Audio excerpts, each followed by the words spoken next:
Good morning class. I am your English teacher of class 4th.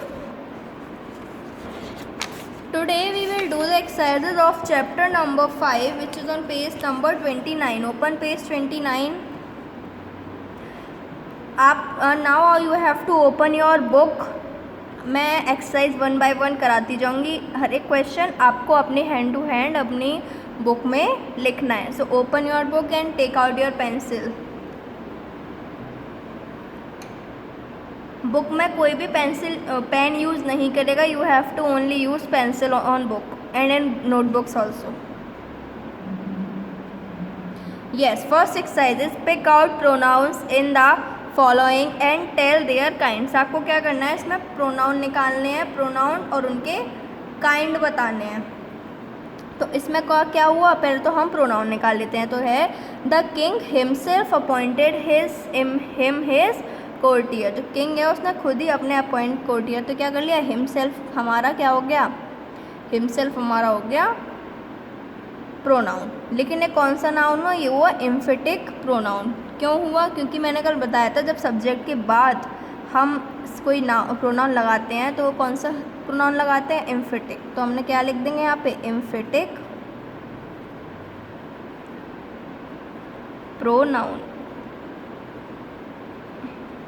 Second is you should do your work honestly. इसमें क्या होगा, pronoun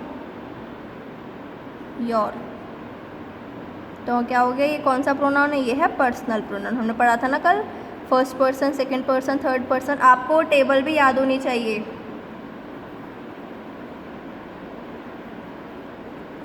he introduced himself to the principal.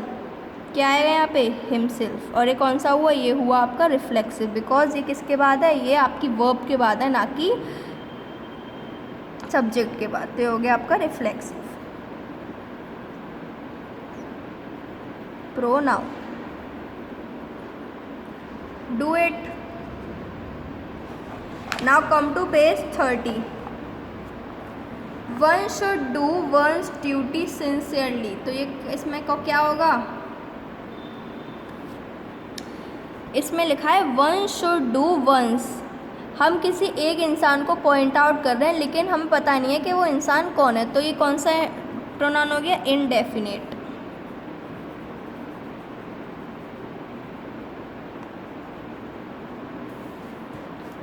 Each of them will do this job themselves. Themselves आ गया तो ये क्या है, ये लास्ट में है और सब्जेक्ट के साथ नहीं है. तो ये क्या है, ये आ जाएगा रिफ्लेक्सिव. आया आपको रिफ्लेक्सिव और एम्फेटिक में समझ. जब सब्जेक्ट के बाद की बात होगी, जब सब्जेक्ट के बाद के हिमसेल्फ हरसेल्फ ये सब आएंगे तो आप एम्फेटिक लगाएंगे. और जब लास्ट या सब्जेक्ट वर्ब के बाद आएगा तो आप क्या लगाएंगे, reflexive. Now second, see the pattern and then fill in the blanks with suitable words given in the box. आपको क्या करना है, ये जो है this is my notebook, this notebook is mine. जैसे ऐसे ही आपको यहाँ पे possessive pronouns लगाने हैं, सॉरी demonstrative.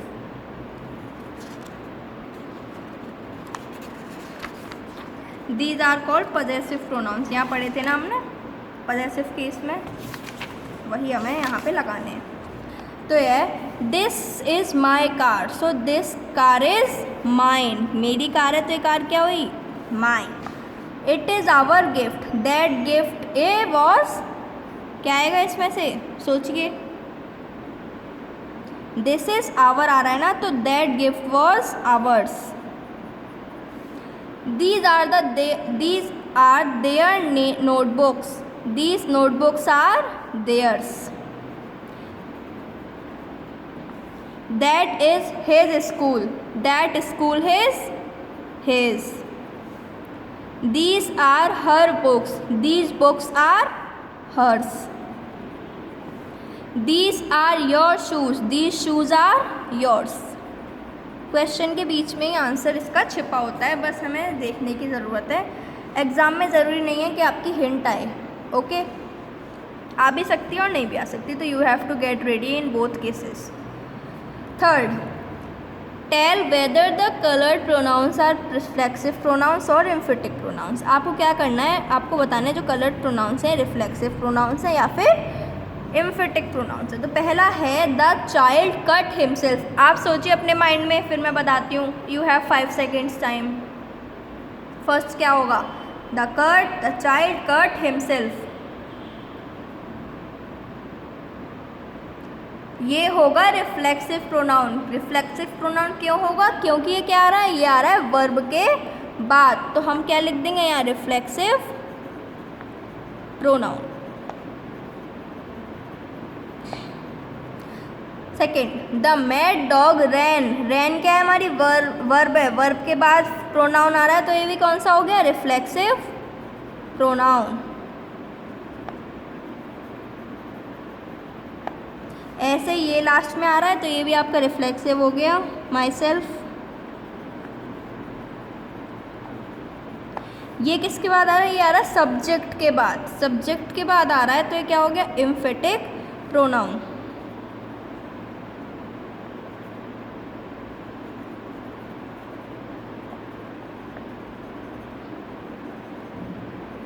और ये भी क्या हो गया, एम्फेटिक प्रोनाउन, बिकॉज ये भी दे एब्सेंटेड। एब्सेंटेड ये वर्ब नहीं है, ये वो पूरा इसके ऊपर डिपेंड है। तो ये क्या हो गया, emphatic pronoun. Now come to exercise 4। आ गया होगा आपको समझ। I hope that you can understand this exercise. Now fourth, use pronouns in place of coloured nouns in the following sentences. Pronoun क्या होते हैं, प्रोनाउन नाउन की जगह यूज आ जाते हैं। ऐसे यहाँ मैरी, मैरी 2 बार है तो मैरी को क्या है, गर्ल है, तो क्या बोले, क्या यूज़ कर लेंगे हम, शी। तो वेरी इजी, तो Mary is in the hospital, पूरा लिखना होगा आपको। शी इज़ नॉट वेल, हमने नाउन की जगह प्रोनाउन यूज़ कर दिया। ऐसे I went to buy my new books, but the books were all sold out. I went to buy my new books, but they were all, books की बात हो रही है। बुक्स क्या है हमारा, नॉन लिविंग थिंग्स है, तो हमने क्या लगाया, दे। और प्लूरल में है तो they were all sold out. Now third, Sangeeta bought some clothes from the shop. Sangeeta said that clothes were really cheap. Sangeeta की जगह क्या आ जाएगा, शी आ जाएगा, और क्लॉथ्स की जगह आ जाएगा दे। तो Sangeeta bought some clothes from the shop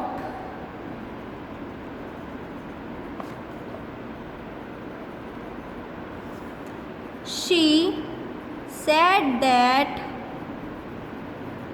दा नहीं लगेगा क्योंकि हम क्या लगा रहे हैं, दे लगा रहे हैं। ऐसे ही इसमें हमने दा नहीं लगाया था। that they were really cheap. I hope that you have done the exercises on your book and you can understand all the 4 exercises. तो आपको अच्छे से चैप्टर पढ़ लेना है और इसके एक्सरसाइजेस करनी है। Thank you class and have a nice day. Good bye.